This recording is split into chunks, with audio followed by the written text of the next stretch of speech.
Okay, hello everybody. Welcome to Korean Atlanta Mentorship.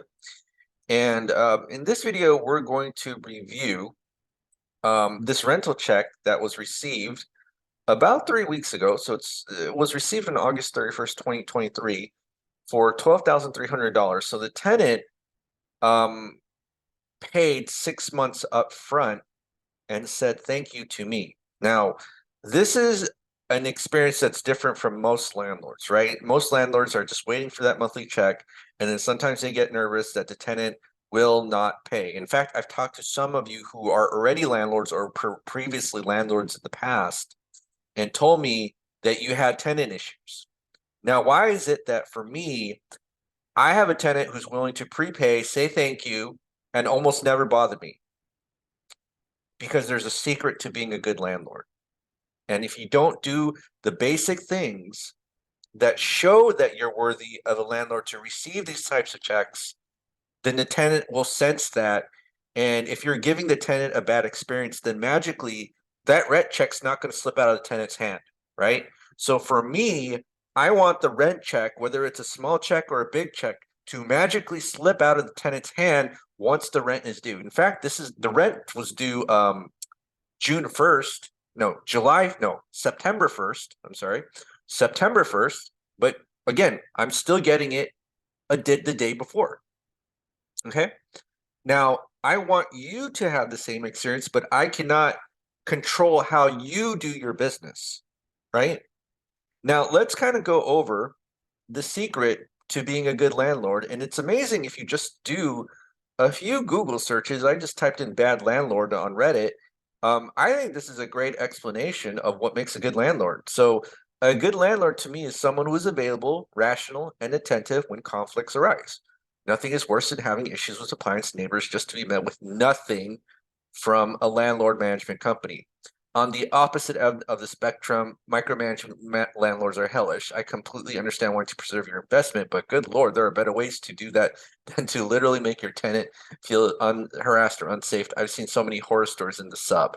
So I am not either one of these, or I'm definitely not this one. And we can see that we can learn from this explanation of what makes a good landlord. Now, the reason I would never do this because I am just too lazy to do that, right?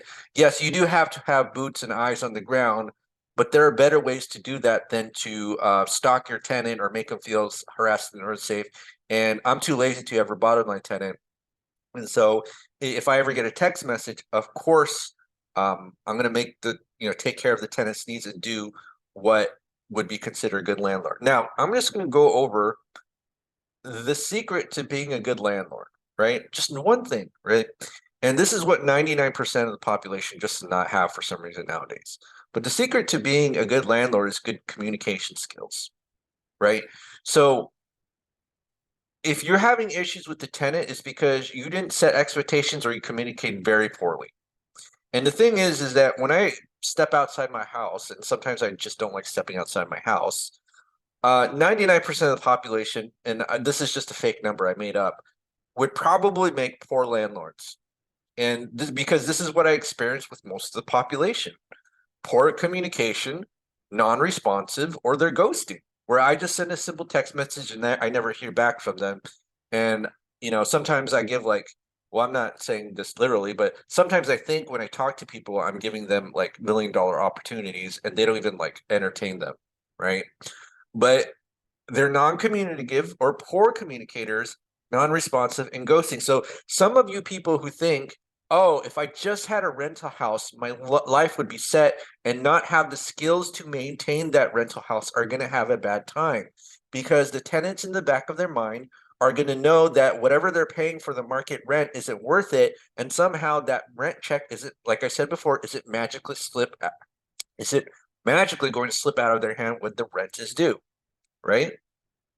And I personally don't like interacting with most of the population.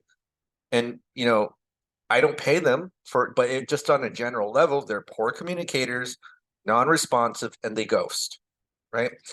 So the thing is that yes, you have to have these good communication skills, but you have to understand that not all tenants are good either, right? There are many, many bad landlords, and there are many, many bad tenants. And the hardest part of being a landlord is being able to select the tenant and making sure that not any single person that has a heartbeat or a pulse goes into your rental property. If you can just have some basic standards and the tenant has money and you know that they can pay, yes, you let them into your house, but you don't let anybody into your house or else you're going to have problems. Think of your rental house as a kingdom. You only let those who are worthy into your kingdom, because if you let people who are not worthy into your kingdom, they're going to destroy it. Right? You really have to think like that as a landlord. Now, I know that some of you are tenants and you have bad landlords and you're thinking, oh, I'm worthy. Like, I just don't like these landlords. Yeah, I get it.